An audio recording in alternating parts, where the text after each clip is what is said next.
مسلم حدیثوں کے خلاف ہو وہ مسلمان کا مذہب بن کیسے سکتا ہے؟ ان فتنوں نے جب اپنے دروازے کھولے، فرقہ پرستی کا جب یہ طوفان برپا ہوا تو کیفیت یہ بنی، حنفی شافعی حنفی کو ایسے ملتا تھا جیسے دو الگ الگ ملتوں کے انسان مل رہے ہیں۔ بلکہ فقہ حنفی کا مشہور مسئلہ ہے، اگر کوئی حنفی شخص شافعی مذہب کو اختیار کر لے تو اسے تعزیراً سزا دی جائے گی، نعوذ باللہ، جیسے وہ کسی اور ملت کے اندر داخل ہو گیا۔ انا للہ و انا الیہ راجعون۔ اللہ نے ہماری ملت محمد کریم صلی اللہ علیہ وسلم کو بھیج کر ایک ملت بنائی ہے، اس میں یہ گروہ بندی بربادی کا راستہ ہے۔ اے کاش امام ابو حنیفہ رحمہ اللہ کی تقلید کا دعویٰ کرنے والے امت کو مزید گروہ بندی سے بچاتے، لیکن انہوں نے گروہ بندی کے دروازے کھولے، فرقہ پرستی کے دروازے کھولے۔ کوئی صوفی بنا، کوئی حلولی بنا، کوئی ماتوریدی بنا، کوئی اشعری بنا، کوئی صرف مسائل کے اندر امام صاحب کے جملوں کو لیا اور تصوف کے مسائل میں سہروردی بنا، نقشبندی بنا، چشتی بنا اور قادری بنا۔ مشہور مفسر فخر الدین رازی فرماتے ہیں، میں نے بہت سے مقلد فقہا کو دیکھا جب انہیں مختلف مسائل میں قرآن حکیم کی آیت پڑھ کے سنائی جاتی جو ان کے مسلک کی تردید کرتی تو ایسے حیران ہو کر اس آیت کو سنتے جیسے یہ کہہ رہے ہو کہ ہم بھلا اس آیت کو کیسے مان سکتے ہیں کیونکہ یہ آیت ہمارے امام کے قول کے خلاف ہے۔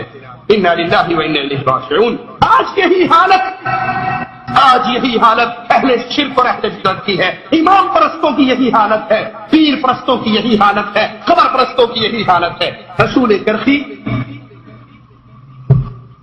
اس کے اندر یہ اصول موجود ہے کہ اگر قرآن کی آیت غور سے سنیے گا، اللہ کی قسم کسی کو چھیڑنا، تنگ کرنا مقصود نہیں ہے، مقصود یہ ہے لوگوں یہ زندگی پہلا اور آخری موقع ہے، اس کو ختم ہونے سے پہلے محمد کریم کی اطاعت کی طرف لوٹاؤ۔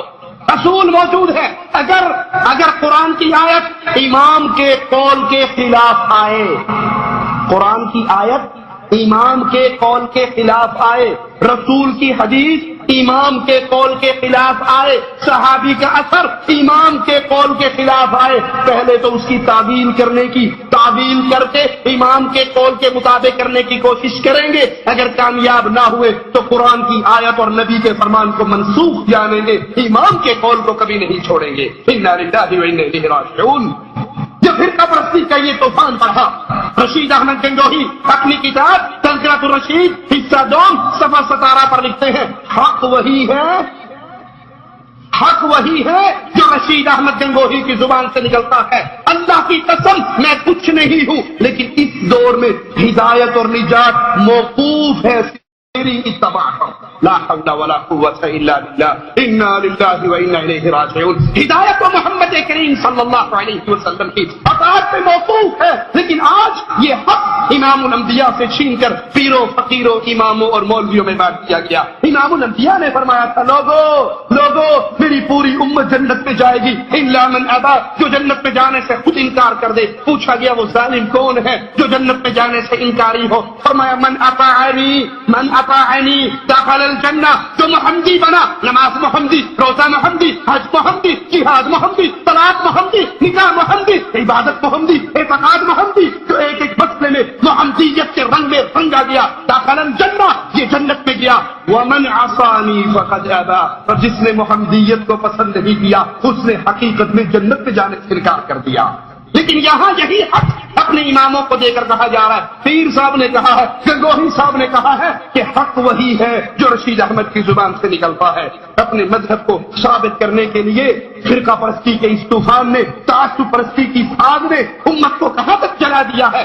اپنے پاس سے قرآن حکیم کی آیات بنا کر اپنے مذہب کو ثابت کیا گیا، قرآن میں جھوٹی آیات بنائی۔ اباح الادلہ شیخ الہند محمود الحسن دیوبندی کی کتاب ہے جو 1330 ہجری میں دیوبند سے چھپی، اس کا صفحہ 97 ہے۔ اس میں قرآن پاک کی ایک آیت فَإِن تَنَازَعْتُمْ فِي شَيْءٍ فَرُدُّوهُ إِلَى اللَّهِ وَالرَّسُولِ، قرآن کی آیت کیا ہے؟ فردوہ الی اللہ والرسول ان کنتم تؤمنون باللہ، لیکن وہ آیت اپنے پاس سے بناتا ہے اگر تم فإن تنازعتم فی شیء فردوہ الی اللہ والرسول وإلی اولی الامر منکم، اگر تمہارا جھگڑا ہو جائے اپنے جھگڑے کو اللہ، رسول اور اپنے علماء کے پاس پیش کر دو۔ کہتا ہے ظاہر ہے اولو الامر سے مراد آیت میں سوائے انبیاء کرام کے کوئی اور ہیں، تو صاف ظاہر ہے کہ جیسے نبی کی اطاعت واجب ہے اس طرح غیر نبی کی اطاعت کی واجب ہے۔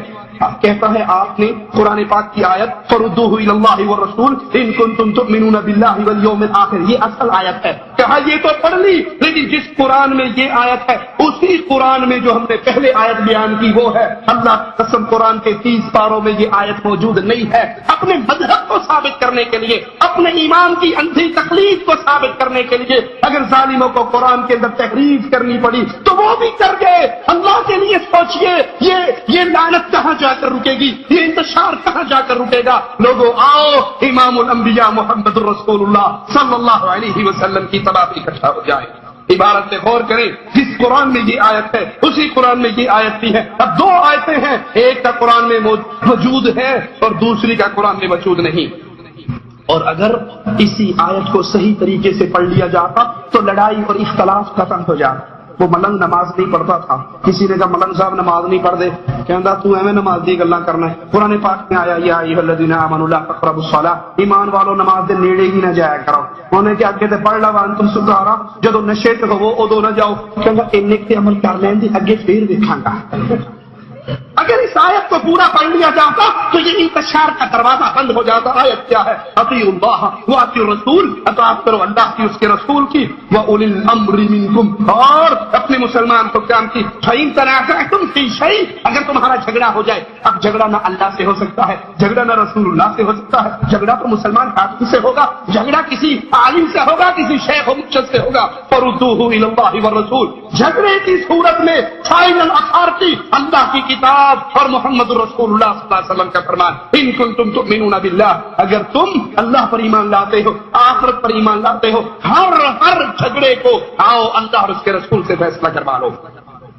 ماسٹر امین اکاڑوی پاکستان کا ایک مولوی، وہ اپنا رسالہ تحقیق مسئلہ رفع الیدین کے اندر صفحہ نمبر 6 پہ رفع دین نہ کرنے کی جب کوئی صحیح حدیث انہیں نہ ملی تو اپنے پاس سے قرآن کی آیت خود گھڑ کے اس رسالے میں لکھی۔ آؤ میڈ ان اکاڑا آیت سناؤ۔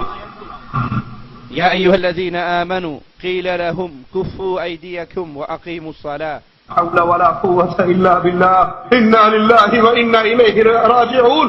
اللہ کی قسم یہ فرقہ پرستی کا بت بہت بڑا بت ہے، یہ امت کی بربادی کا بہت بڑا بت ہے، اس نے امت کو ہلاک کر دیا ہے۔ اس تعصب کی چادر سے باہر آؤ، جس نبی کا نام کلمے میں لیتے ہو، جس نبی کا نام اذان میں سنتے ہو، جس نبی کا نام تکبیر میں سنتے ہو، جس پہ درود اور تحیات میں پڑھتے ہو، آؤ اس نبی کو کھلے ہوئے سینوں سے قبول کر کے زندگی کا ہر مسئلہ اس کی حدیث سے لینا شروع کر دو۔ اس کا ماہنامہ تجلی جلد نمبر 19 شمارہ 11 ماہ جنوری فروری 1968 صفحہ 47 پر اس کے ایڈیٹر عامر عثمانی صاحب فاضل دیوبند، ان سے ایک سوال کرنے والا سوال کرتا ہے، ہمیں 12 سال کے بچے نے نماز پڑھائی، تراویح ہماری ہو گئی یا نہیں؟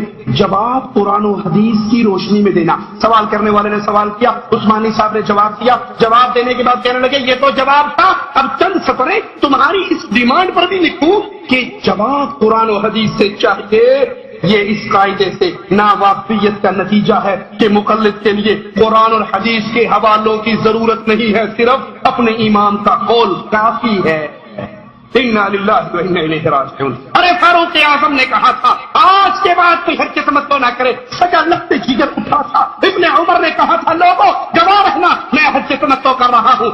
کہنے والے نے کہا تیرا بابا روکتا ہے تو کرتا ہے، جواب میں کہتے ہیں من ابی، بابا کون ہوتا ہے؟ نزل الشریعہ علی محمد صلی اللہ علیہ وسلم وما نزل الشریعہ علی ابی، جبرائیل قرآن لے کر جب بھی نازل ہوا ہے وہ عبداللہ کے باپ عمر پہ نازل نہیں ہوا، فاطمہ کے باپ محمد پر نازل ہوا ہے صلی اللہ علیہ وسلم، بلکہ تعصب کی زینت کو پہن کر صحابہ کرام تک کو جن صحابہ کی روایات ان کے مذہب کے خلاف آتی ہیں، ان کی تعصب والی دیوار سے وہ روایات ٹکراتی ہیں، تو ان صحابہ کی توہین کیسے کی جاتی ہے؟ فقہ حنفی کی مشہور کتاب اصول شاشی ہے، اس میں لکھتے ہیں کہ ابو ہریرہ انس بن مالک یہ غیر فقیہ تھے۔ انا للہ و انا الیہ راجعون۔ فقیہ کون ہوتا ہے؟ جسے دین کی سمجھ بوجھ ہو۔ کہا ابو ہریرہ اور انس بن مالک کو دین کی سمجھ بوجھ نہیں تھی، یہ غیر فقیہ تھے۔ مذہبی تعصب کی ایک اور مثال پہ غور کیجئے، در مختار جلد نمبر 1 صفحہ 42 سے لکھتے ہیں کہ عیسیٰ علیہ السلام جب نازل ہوں گے تو